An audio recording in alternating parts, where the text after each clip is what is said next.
नमस्कार दोस्तों, मैं राहुल पांचाल आपका स्वागत करता हूं हमारे YouTube चैनल ड्रैगो स्टडी में। तो चैनल को सब्सक्राइब जरूर कर लेना और घंटी के निशान को दबा लेना ताकि हरियाणा की सभी गवर्नमेंट जॉब्स की अपडेट्स आपको हमेशा मिलती रहें।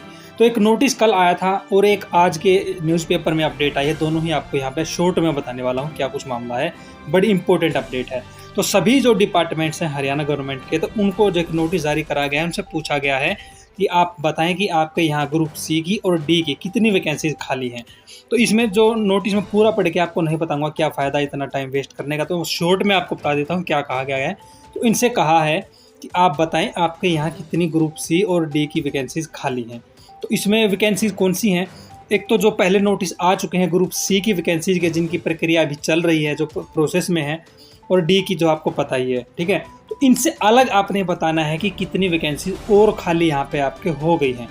तो ठीक है, एक तो ये चीज़ इनसे कहा गया है। तो यानी अलग से वैकेंसीज ज़रूर आएंगी, लेकिन क्या सीईटी अलग से फिर होगा या इन्हीं जो एग्ज़ाम जो दे चुके उनके बेस पे ही होगा, या फिर अलग से कोई एग्ज़ाम बिना सीईटी लिया जाएगा?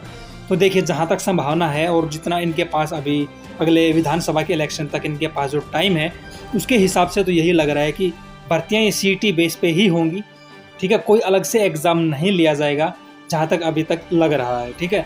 तो बिना किसी सीईटी का एग्ज़ाम नहीं होने वाला, ये क्लियर है, क्योंकि सरकार इस चीज़ के ऊपर पूरी तरह से श्योर है कि हम सीईटी के बेस पे ही एग्ज़ाम लेंगे, उसी के बेस पे सारी भर्तियां करेंगे, टीचर वाली जो वैकेंसी है उनको छोड़कर, ठीक है। बाकी सभी सीईटी के बेस पे ही होंगी। तो ऐसा कोई आपको कितने यूट्यूबर बोलते रहें कि बिना सीईटी भर्ती होंगी, बिना सीईटी, ऐसा कुछ नहीं होने वाला है। आप ये चीज़ देख लीजिएगा, ठीक है। अब इसके बाद है जो न्यूज़पेपर में आज खबर जो छपी है कि जो यहाँ पे एडवोकेट जनरल है बलदेव राव राज महाजन, इनके साथ जो है दैनिक सवेरा ने जो इंटरव्यू इनका लिया, इनसे बातें पूछी हैं, वो मैं आपको यहाँ पे जल्दी से बताता हूँ। इन्होंने कहा है कि क्या हाईकोर्ट के फैसले पर अगली रूपरेखा बन गई है, अब अगला कदम क्या हुआ। तो इन्होंने कहा कि सुप्रीम कोर्ट की जो है छुट्टियाँ चल रही हैं, तो जजेज भी वहाँ पे अपने जो है लगे हुए छुट्टियाँ हैं उनकी, वो भी बाहर हैं, तो वो आते ही उनसे बात करी जाएगी क्या कुछ यहाँ पे कदम उठाना है। तो इनसे कहा कि क्या अपील छुट्टियों में दायर करने का विचार है, अदालत खुलने का इंतजार करेंगे। तो इन्होंने कहा कि अगर सीनियर एडवोकेट पहले आ जाते हैं तो जो है अपील दायर पहले ही कर देंगे, अन्यथा फिर जब कोर्ट खुलेगा तो जो है अपील यहाँ पे दायर करी जाएगी। फिर कहा इसका मतलब यह है कि हाई कोर्ट में रिव्यू दायर नहीं होगी, यानी कि जो हाई कोर्ट ने जो फैसला दिया वहाँ पे रिव्यू पिटीशन नहीं डाली जाएगी, सीधा सुप्रीम कोर्ट में जाएंगे। तो कहा है कि हाँ, सीधा सुप्रीम कोर्ट में ही अब यहाँ पे जाया जाएगा। अपील का क्या ग्राउंड लिया गया है कि किस बेस पे आप जा रहे हैं? तो इन्होंने कहा है कि जो डबल बेंच ने जो पहले फैसला दिया था, तो उसमें उसने जो है इन सोशो इकोनॉमिक क्राइटेरिया के मार्क्स को जो है सही ठहराया था और हमारी तारीफ भी करी थी, इसी के बेस पे जाने की तैयारी में है। और फिर पूछा गया कि हाई कोर्ट की नई डबल बेंच ने सामाजिक आर्थिक मानदंड के अंकों को संविधान का उल्लंघन मानकर असंवैधानिक करार दिया है, तो कैसे राहत मिलेगी सुप्रीम कोर्ट में? तो उन्होंने फिर वही बात कही है कि पहले की जो डबल बेंच थी उन्होंने जो है इसकी तारीफ़ करी थी, इन्होंने इसको असंवैधानिक नहीं माना, ठीक है। तो इसी को बेस बनाकर जो है सुप्रीम कोर्ट में जा रहे हैं, मगर सुप्रीम कोर्ट में तो सुनवाई में समय लगेगा, तब तक भर्तियों का क्या होगा? तो इन्होंने कहा कि हम सुप्रीम कोर्ट में अपील की पहली सुनवाई पर अंतरिम आदेश का इंतजार करेंगे, यानी कि मान लीजिए अगर 3-4 तारीख को अपने अपील दायर कर देते हैं सुप्रीम कोर्ट में और 8-10 तारीख तक इनकी जो सुनवाई है वो होती है, तो इनको ये उम्मीद रहेगी कि पहली ही सुनवाई पे जो है कोर्ट इस पर जो है कोई ना कोई इंतरिम ऑर्डर जारी कर दे या फिर इन पर स्टे लगा दे भर्ती पे, तो उसका इंतज़ार ये कर रहे हैं। यानी अगर हाई कोर्ट के फैसले पर रोक लग गई तो ठीक, अन्यथा हाई कोर्ट के फैसले के अनुसार भर्ती पूरी कर लेंगे। तो इसके जवाब में इन्होंने कहा है कि अगर सुप्रीम कोर्ट से पहली सुनवाई पर ही हाई कोर्ट के फैसले पर रोक लग, जो अभी फैसला आया उस पर रोक अगर सुप्रीम कोर्ट ने लगा दी, तो ग्रुप सी और डी के जो बकाया पद है उनका रिजल्ट रहता है, उन पदों का जो रिजल्ट घोषित कर दिया जाएगा। अगर रोक नहीं लगती है तो हाई कोर्ट के फैसले को लागू करते हुए सी और डी के बकाया पदों का रिजल्ट घोषित कर दिया जाएगा। शेष पदों की भर्ती प्रक्रिया भी पूरी कर ली जाएगी। तब तक भर्ती प्रक्रिया क्या रुकी रहेगी, यानी जब तक ये सुप्रीम कोर्ट में मामला जो चलेगा सुप्रीम कोर्ट में, क्या भर्तियाँ रुकी रहेंगी? तो इन्होंने कहा कि हाँ, इंतज़ार तो करना पड़ेगा, ठीक है। यानी कि भर्तियां लटकाने की पूरी इनकी एक तरह से मंशा भी आप मान सकते हैं।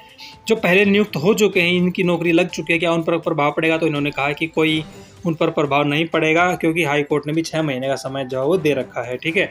अगर ग्रुप सी और डी के कुछ और रिक्त पदों पर भर्ती होती है तो क्या वह सीईटी के अनुसार होगी, ये आपके काम की चीज़ है। तो इन्होंने कहा है कि हाँ, नई भर्तियाँ भी सीईटी के अनुसार ही होंगी।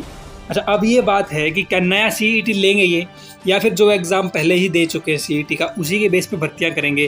तो जहाँ तक लग रहा है ना अभी तक का हिसाब किताब इनका देख के, कि अगले महीने जो है सुप्रीम कोर्ट में जाएंगे, मुश्किल से 2 महीने का टाइम बचेगा, 2 महीने भी पूरे नहीं होंगे शायद इनके पास।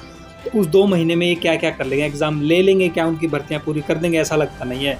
तो नई वैकेंसीज आएंगी और शायद इन्हीं में ऐड कर दें, और जो एग्ज़ाम कैंडिडेट दे चुके हैं उन्हीं को जो है ये उन्हीं के लिए फ़ायदा रहेगा, तो उनके लिए वैकेंसीज बढ़ जाएंगी और उसी के बेस पे जो है भर्तियाँ होंगी। यानी जो एग्ज़ाम दे चुके हैं ग्रुप सी का, ग्रुप डी का, अगर डी की भी वैकेंसीज बढ़ जाती हैं तो ठीक है, यानी नए कैंडिडेट्स को मौका शायद ना मिले इस सरकार में। ठीक है, अगली बार जब अगर मान लीजिए इनकी सरकार बन गई और फिर ये वैकेंसीज निकालते हैं, तब हो सकता है अगला CET ले, उसमें नए कैंडिडेट्स को मौका मिले। ठीक है, ये जहाँ तक मुझे तो लग रहा, कम से कम ये पर्सनल मेरा व्यू है।